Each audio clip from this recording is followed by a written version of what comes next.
Welcome back to my vlog. Isang magandang gabi sa inyong lahat. Mula dito sa Lasak City, Nalayit si Curagan. Galing ako sa Kumbira Galore. May handaan dito sa aming kapitbahay. Ang ingay pa nila na video kiyan pa sila. Linghab-hab ko kumba ko. Lami kaayo, tambok kaayo. Lami kay kung gikumot-kumot bitaw sa kanon da.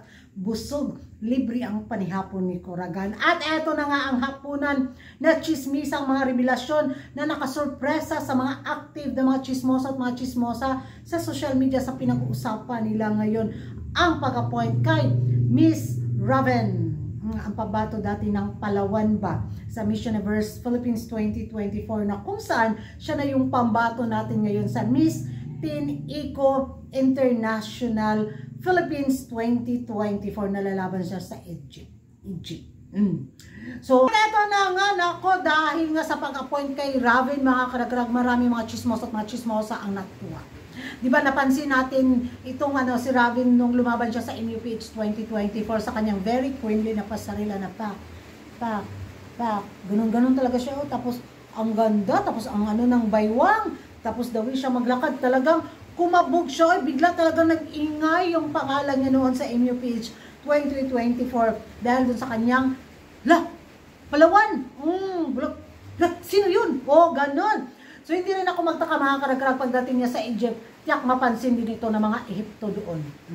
Sa kanyang tangkad at sa kanyang pasarela, sana mag-improve lalo si Raven sa kanyang training. At alam natin na iti-train talaga siya at yung magiging transformation niya, sana wag lang talagang galawin ng mahiwagang salamangka ng salamat dok at mga pa-injection na formalin itong pambato natin.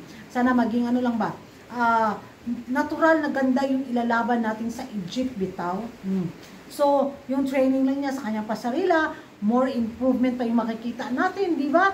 At yung mga pa-styling niya, ay nako, yan yung abangan. Sana wag tipirin.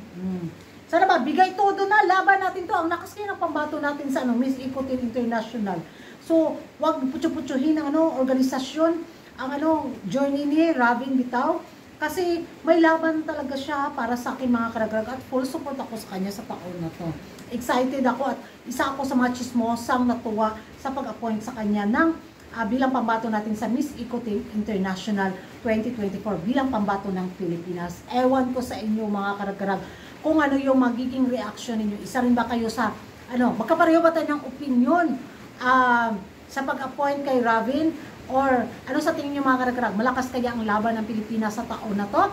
Mag-ingay tayo sa comment section at kung hindi ka pa nakapag-subscribe sa YouTube channel ko, don't forget to like and subscribe. Curagan Karag, ang babaeng lagi na karagrag. And see you in my next vlog.